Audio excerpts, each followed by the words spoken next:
Hello and welcome to the first video of the English series for GCSE. Today I'm going to be covering how to write a grade 9 article. If you found this video helpful, please don't forget to subscribe, drop a like and send to another student who may find this helpful too. So the non-fiction section requires you to plan and write a full piece of non-fiction writing. So you may be asked to write a newspaper article, a magazine article, a letter, a speech, or a review/report. So these are your options on what you may be going to write in this section. So with these options comes a number of things that you need to think about when you're planning and when you're writing.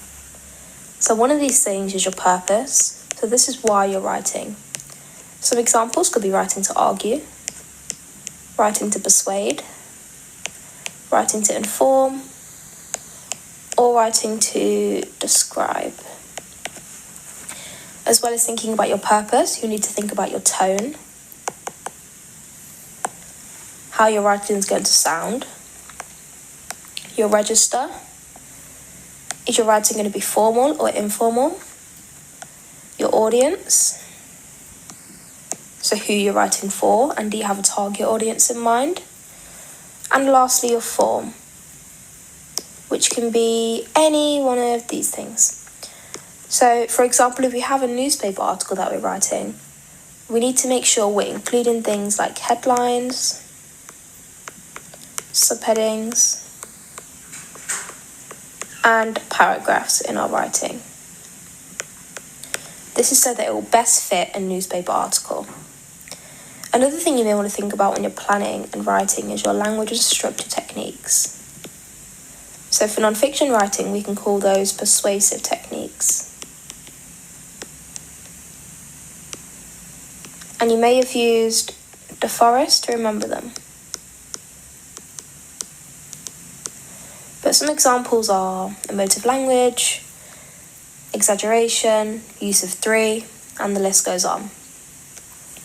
So today I'm going to take you through a grade 9 example that got the full 40 out of 40 marks, and I'm going to show you exactly why the examiners loved it and also what you can learn from it. So the question for this answer is as follows. Parents today are overprotective. They should let their children take part in adventurous, even risky activities to prepare them for later life. So this is our statement. This is what we need to base all our ideas and work from. And this is the question. Write an article for a broadsheet newspaper in which you argue for or against a statement. So we know a broadsheet newspaper tends to be more formal. So we already have our register there. Our audience is most likely going to be other parents. So we already have that. And our purpose. This is quite a light-hearted topic. It's nothing too serious. So I'm going to say it could be to very lightly argue, persuade, or possibly inform. Okay, remember you can do maybe two purposes at the same time, depending on where you kind of sit with the question. Okay, so we're not going to go through the whole of the article, but I want to point out the kind of main things that I think are good to think about if you're aiming for that grade 8 or 9. So let's have a look at the introduction first. Every parent has experienced the indescribable joy when they see their child for the first time, and feelings of uncontrollable protective nature are difficult to suppress. As a parent, it's an undisputed duty to look after your child, your kin, your flesh and blood, because their safety means everything in the world.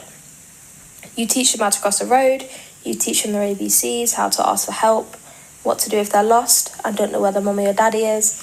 It's an innate desire to protect, and it only becomes more difficult in those formative adolescent years when it's expected for parents to let go. But nowadays, more than ever, it seems that parents have become more and more unwilling to allow their children to leave the nest. So the start of this answer is very, very, very strong. So we already have a headline to fall or fly. And from this introduction, I can get easily the student is very clear on whether they agree or disagree. And it seems I do agree. Parents have become more and more unwilling to allow their children to leave the nest. It's important to get your point across in your introduction so that you can build on it later on in your paragraphs, like the student does here. Another thing that I noticed here is how well the student recognises its target audience, which is other parents.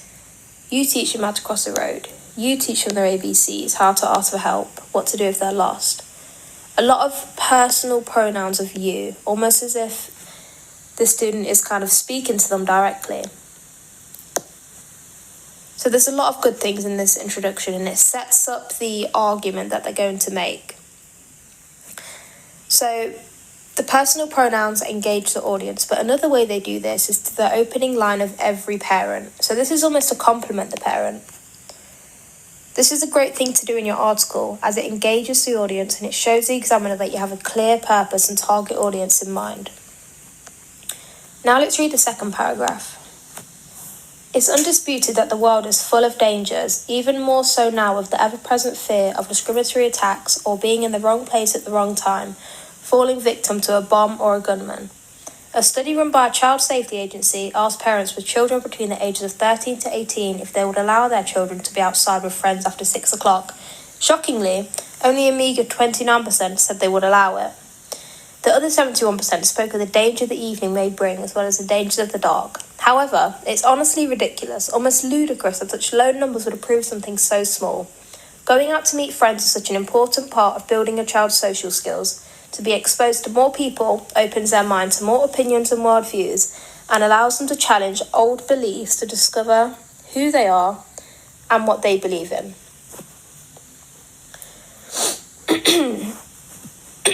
Now, we have the student's point and a point in detail getting really strongly across here, okay? So their first point is about the dangers. And they have some evidence to say that a lot of parents don't let their children out around this kind of evening time because of these dangers. So even though they kind of disagree with the fact that parents are very kind of overprotective, they are hearing them out here and they're seeing what the parents actually have to say. And they're looking at the studies that obviously they've made up and included in their article to show that they do understand. However, their point is also really strong here. So they describe the meagre 29%. They call it meagre. They say it's honestly ridiculous, ludicrous, such low numbers. So as we go on, they use more facts and stats, which is a good persuasive technique, but they also enhance them with their vocabulary. As I said, meagre 29%. This is also building the student's opinion and personal voice, which is what you're asked to do. You're going to show your point of view and build an argument. So the student goes on to do the same thing they do in the first and second paragraph, which is talk about their points in a lot of detail and use these persuasive techniques while they're doing so. The tone of the article is very serious, yet it stays formal throughout, which complements the expectations of a broadsheet newspaper. The student goes on and sticks to one point of paragraph 2, which is a brilliant way to structure the article, as it is tidy and it builds the argument very clearly. So let's look at the way that they end the article then. So we're looking at this last paragraph here. Let your children be adventurous. Let your children make connections. Let your children rock climb. Let your children bungee jump. They'll thank you for the opportunities and for your understanding that sometimes you have to fall before you can fly. Now, if you're like me, you'll notice that there's a cyclical structure based on the headline that they included in that article earlier on. And that is fall before you can fly. So, in this end paragraph, it's really effective, not only because it's cyclical, but the student is giving a strong message through this introduction, okay? Of let your children do this, let them live, let them be free. They're not demanding it. They're not demanding that the audience does these things, but they're giving them the option while instructing them to do so and explaining why they think so, which they've done in the, obviously, rest of the article. And this is what persuading exactly is. So they begin and end the article in the same manner, which brings the article together. And the examiners will look at this and think, wow, this all comes together, the cyclical structure, it makes sense, it flows nicely. The structure is brilliant and the student has clearly planned this article out. And that's it. I hope that helped you today.